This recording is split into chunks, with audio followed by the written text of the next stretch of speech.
Welcome to another episode of Women in Focus. We are in a beautiful restaurant at the moment. It's one of my favorites. It's in Burnaby and it's called Cayenne Bistro. And the woman who is our Woman in Focus today is the owner of this restaurant. Her name is Zeimina Bharmal. Zeimina, most welcome in our program. How are you doing? Thank you, Sushmaji. I'm doing very well. You're looking very pretty. Pink suits you, you know. Thank you. I appreciate that. It's a nice day out there, so I just thought I'll have some pink on me today. Good for you. Now, this is a lovely restaurant. We'll talk about the restaurant later on. But I want to talk a little bit about you. I know that you were not born here, but you were born in East Africa, right? That's right. Mm-hmm. I was born in Kampala, Uganda. Uh-huh. And but I was only a few years old at the time of Idi Amin. Right. So we were forced to leave the country at that time. Right. So I don't remember much from Uganda. Yeah. And we ended up in Vienna, Austria. Wow. Yes, in a refugee camp. Wow. So we were there and we're just waiting for any country That would accept you. Yeah, to come and get us. So unfortunately, Sweden opened up their arms. Yeah. And they welcomed us, and we ended up in Sweden. And so I was there from preschool and onwards. Now, Hazarima made sure that all the people of the Ismaili faith were looked after really well when they were kicked out of Uganda. So Sweden was another place which you guys, and Canada was another one. That's right. Yes. So when you were in high school or in school at that time, language must have been a difficult thing for your parents and for you as well. Yes, definitely. Especially for my parents.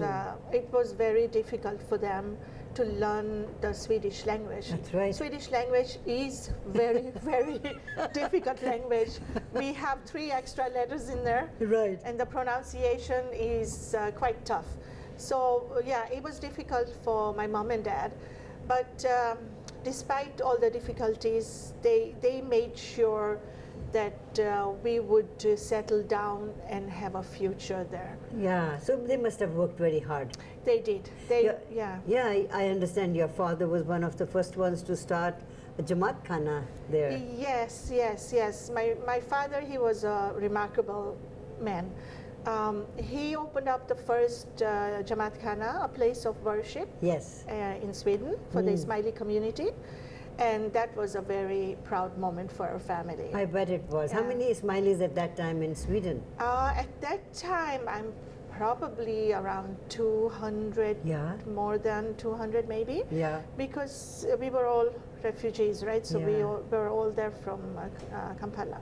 So for you, as a young woman, by the time you became 5-6 years old, it was easier for you to understand both the languages. You speak, I guess, Gujarati at home or Kutchi at home, and then Swedish and then English. I mean, your English is as fantastic, I guess, as your Swedish is. How do you say hello in Swedish? Hello. Aloha? Hello or hey. Hey. Yeah. Hey son is another word too. Hey son. Yeah. Yes. So how was it growing up and studying? So, for us, like kids, you know how kids are. They're like sponges. They soak up everything very easily. That's right. So we didn't find it, at least I don't remember that, Yeah. that it was that difficult for us to learn the language. I started there from preschool, so it was quite easy transition for me. So we learned the language, my sister and I, and then went into school, and the Swedish became like perfect. Like when I would speak to somebody on the phone, they wouldn't know that I'm a foreigner until I would say my name. Now in the family, you and your sister, how many siblings? 2 siblings. Yeah. So my sister and my brother. Brother, okay. So my brother is born in Sweden. Oh, so he... Yes, so he's a proper Swedish. Yes. Now, your mom and dad must have worked really hard to bring you guys up. Yes. And I know that Ismaili community and people in the community believe that education is very important, like all Indians do, right? Yes. So, what did you want to be when you were growing up, and what did your parents expect of you? Um, I wanted to get into the business. Yes. Yeah, so business economics, that Right. was my thing, to become an accountant, and that's what I was looking at first. Yeah. Yeah, so I started with the business economics. I Yes. graduated from business economics. Wow. And as soon as I graduated, I found a summer job at a care home, Okay. which is totally different. But since it was a summer job, something temporary, Yes. You thought I I'll thought, do okay, I'll just do it for a couple of months until Yeah. I find a better job, right? Uh-huh. But I really loved that. Yeah. I loved working with people. I enjoyed looking after the people. Yeah. So I ended up staying there for a while. Really? Yes. And then I went into nursing school. No kidding. Yes. Really? So totally graduated from business and then into nursing. Yeah. So yeah, and then I became a nurse, and I was working as a nurse for several years in Sweden. Holy macro. So from a business background Yes. to nursing, Yes. and now a restaurant. Yes, You know, yes. somewhere in between, there must have been a little bug that told you that you like food and you've got to learn to make food. Yes, yes. Like I started cooking when I was very young, Yeah, and I used to help out in the kitchen with my mom. Mom, yeah. And I used to experiment with different recipes, and especially on the weekends when I was off from school. Yeah. That's when I used to cook, and my dad, he enjoyed my cooking. He Right. really loved. So what sort of cooking did you It was do? Indian cooking. Oh, really? Yeah, and Swedish too sometimes, or Chinese. Yeah. I went into different cuisines as I learned, but I started with the Indian, and my dad really loved it. So he would ask me to cook for the family on the weekends, and that's how my passion actually cooking came up, and yeah. You know, we're talking to Zeimina Bharmal, who is with Cayenne Bistro, and we're going to take a short commercial break, but I want to come back and ask you a little bit more about this passion that you have for cooking, which has turned into a beautiful restaurant, which is one of the most sought after restaurant for a lot of people who are living in this area and a little bit of outside of Burnaby area. Yes. We'll take a short break and we'll be right back. Zeimina Bharmal is our woman in focus today. Don't go away. We'll be right back.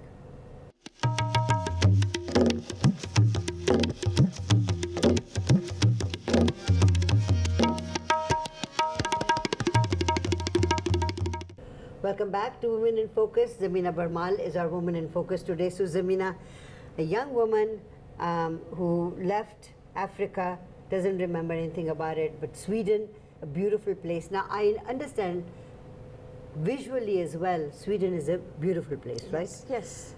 So what made you leave Sweden and come to Canada? Long story? Yeah. So, you know, I had been here on vacation a couple of times before. Okay. And I loved it here. Vancouver is so beautiful. It is. So I really liked it here. And then when you think about the future, Yes. because, you know, in Sweden, our community, they were moving out from there. Right. Because we have the European passport. Right. So we can stay in about 13 to 14 countries. Right. So people were moving from Sweden they moved to Portugal, to London, England, everywhere else where there were bigger Ismaili community. Ah. So then, you know, and I was thinking about my future and about getting married, having kids. Yes.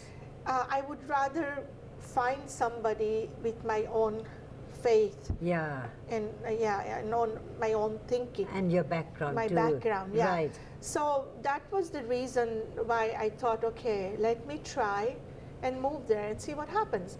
And we had, my sister and I, we both did this together. Right.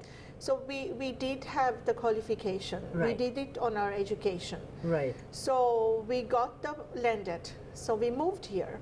And it was hard. It was like starting from scratch. Of course. Really difficult in the beginning. But my sister and I, we were together, and then we just asked our dad and mom. My dad was still alive at that time. Yeah. So we asked them to come and help us out. So then we settled in here. Yeah. But my sister never liked it here. Oh, really? Yes. So after 3 months, she just leaves me. She takes off back to Sweden. Leaving you alone here? Yes, yes. Holy mackerel. And I'm like, oh my God. And she said, yeah, you can come with me too. And I said, no. I said, I put in too much on this. So I really want to try and make it work. Yeah. So she left me. And so what did you do then? Then I was working here. Yeah. I started working different jobs like bookkeeper, and then I. Why didn't you go into your nursing? Yes, so that's a good question. The thing is, I had to go back to school. Oh. There was another issue. Yes. Go back to school, write an exam, and everything. And I'm here alone. Yeah. I need to work. Right. So and then I looked at the medical system here in Canada and compared to Sweden. Swedish medical system is much, much better. Really? Much, much better. The Canadian medical system is different. Plus, you know, these 12-hour shifts that the nurses have to do and all that. I wasn't too keen about on doing that, No, I had a really nice job in Sweden as a nurse. Right. I was working from 9 to 5, Monday to Friday.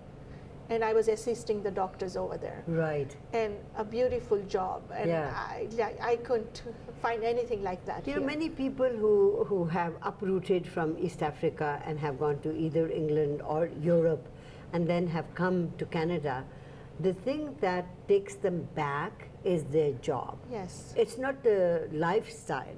It's the job is always great. I mean, I miss my job. In England. Okay. You know, it was a fantastic job, like yours. You know, it was a perfect job. But when you come here, number one, you're older. Yes. Right? And you have to start all over again. Yeah. So it is tough. It is tough. But what you've done with your life is fantastic. When did you meet this good-looking guy? Yes. So I met him actually. I had just moved here. Yes. I wanted to get a car. Right. So I went to buy a car. My dad was with me, and my cousin, he lives here. Yes. So he took me around to different dealerships. So we ended up at the dealership that, my husband used to work. So, but I bought the car from the salesman, and then I went inside to get the paperwork signed. And he comes there, he knows my cousin, so he approaches us. Yes. And he thinks that I'm Italian, and I'm probably a girlfriend of my cousin. Right. So he starts talking to us, and then he finds out that that's my cousin. We have the same last name since I bought the car. Right. Everything was there. So then he starts talking to us, right? And then we left it at that, but since I bought the car, on the paperwork, everything was there, my information. Yes. So, so that's what happened. Smart guy, eh? Smart guy, yeah. But he had to pursue me for a long, long time. You didn't say yes to him right away? I didn't say yes, no, because I had just moved here. Right. I wasn't interested in any relationships. Right. I wanted to settle in properly, so that was my reason. But he did not give up. Oh, very nice. Yes. But he knew that you guys were made for each other. Exactly. Yes, that's meant to be, right? So, yeah. So then, one fine day, you gave in. Yes. And you said, okay, I'll marry you. What happened then? Did you tell mom and dad? No. It happened, it wasn't like that, Sushmaji. No. What happened was, when he had called me several times, my mom said, poor guy, he's been calling you, just go out for a coffee. I said, okay. Okay. So I went for a coffee, and that's how it started. And then he started coming home, and he started becoming friends with my mom. Of course. Especially. Smart guy. That was the first, My dad was very easygoing. Yeah. He would make friends with anyone. So he was very easygoing with Nazir. But my mom is a little strict, so she wanted to see who this boy was. Yeah, and what kind of guy yeah, is. but he got her Yeah. So that's how it started, and then So your parents gave their blessings? they gave us the blessings. Yes, when we got engaged, my dad was still alive. Yes. But he passed away very young. He was only 68 years old. Wow. So at the time of our wedding, he wasn't present there. with us. Yeah. Yeah.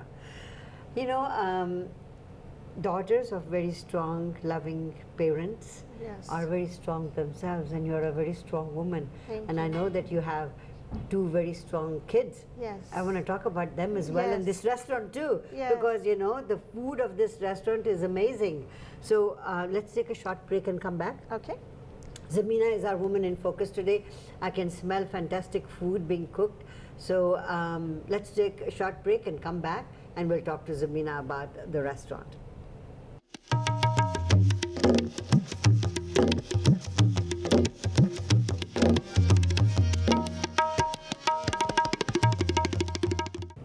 Welcome back to Women in Focus. Our woman in focus today is Zeimina Bharmal, and we are in a beautiful restaurant called Cayenne Bistro. Now, you got married to this guy who one day looked at you and decided, this is the woman for me. Did you think he was the guy for you? I'm putting you on the spot. Yes. You don't have to answer it. At first, I wasn't sure. No, eh? Yeah. Because like I mentioned before, I wasn't interested in any relationships. So that's why I didn't look at it at that time. Right. But after going out with him a few times, Yes. then it was like, yes, he's the one. He's the one. Yes. So when you got married, you decided to have kids very quickly, right? That's right, yes. So you have two boys? We have two boys. And how old are they now? So Zian, he just turned 16, Yeah. and here he's 14. So how did you come to opening up a restaurant? It's one of the most difficult businesses to get into. That's right, that's right. Cooking and baking is my passion. Of course. Yeah, I love doing this. And you know, I was stay-at-home mom for many, many years. Yes. And then kids were old enough, they were in school full-time, and I was getting bored. So I wanted to get out, to go out and maybe find a job or do something. But we decided, let's jump in, take a leap of faith, Yeah. and open our own restaurant. Wow. Yeah. Wow. So now in this particular restaurant, you have Indian dishes and, you know, a little bit Ismaili flavor, Yes. right? Yes. And you also have brought in your Swedish bakery stuff in there too. Yes. Yes. So what are you famous for? Well, the famous is probably the East African cuisine. Yes. With the Indian fusion. Yeah. Like fish and... Yes, so I have masala fish. Right. Masala fish is one of the popular items that we have on the menu. Right. Our biryanis are very popular. Very, yeah. And we have grilled like mishkaki, Yes. beef skewers, ribs. Yeah. That Yeah, I there's a have my chicken own dish. marinade. Yeah. Yes, and the chicken dish, that's right, it's chicken sirena. It's my own creation. Okay, what is it? How is it different? It's chicken fillets Yeah. that I marinate with East African herbs and spices in there. Beautiful. So it brings up the East African cuisine, right? So all Flavor the into flavors it, in yeah. there. And so what I do with that one is once we have barbecued the chicken, Right. save some marinade on the side, Right. heat it up, and drizzle that marinade on the top. Ah. So it's very flavorful dish, and it is also one of the popular ones. When you read reviews about your restaurant, there are 4 or 5 dishes that come up all the time. Yes. And these are one of those. These are one of those, yes. Now what about your Swedish bakery stuff? Yes. So Swedish, the almond cake that I have, Yeah. double baked almond cake, toska kaka, it's called in Swedish. Say that again? Toska kaka. Toska kaka. Yes. Chris and Osa probably know about I'm that. pretty sure they know about it, and it's a very nice cake. So it's got almonds on top and cake in the bottom, Right. and so it's caramelized almonds. Oh, so it's wow. nice and crunchy on the top, Wow. soft bottom. So we have it on our dessert menu. Right. So we serve that with a scoop of vanilla ice cream and caramel drizzle on the top. So it's delicious. Fantastic. Yes. Plans for this restaurant, I mean, you during COVID must have been a bit difficult, Yes. but how did it pick up? How is it going now? Yeah, so we opened September 2018, Yeah, just before COVID yeah, pandemic, right? So the first few weeks we didn't know where we were heading. right, It was challenging. yeah, But then we started being creative on social media, and the takeout took off. right, And all the reviews, recognition that we got yeah, from the reviews from the different platforms like Google, yeah, Yelp, TripAdvisor, word of mouth from the Yes. customers, yeah. that really helped us. And this is not just an Ismaili restaurant. There, I see people from all different nationalities Yes. coming and eating here. Yes, yes. So that's what we wanted. We wanted to have a diverse cuisine so people would come and enjoy the different flavors. And I like to put my own twist Yes, to different dishes. So yeah, so I create dishes. I put my own twist to it. So it's always a nice surprise for the customers Right. and their palates. that's good. Yeah. You know, Zeimina, I think this is fantastic. I've been here since 2018, and every year, every month, whenever I would come here, I would say to you, we should do an interview with you. It's taken me 5 years to Oh my gosh. get you to agree. And thank you for being our Woman in Focus today. Thank you for having the patience, Sushmaji. And it's a pleasure to be here, and I appreciate you having me. Thank you.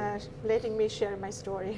Beautiful story. Every person has an amazing story, and yours is as amazing as anybody else's. Thank you. Thank you. Zeimina has been our Woman in Focus today. Don't go away. We'll be right back.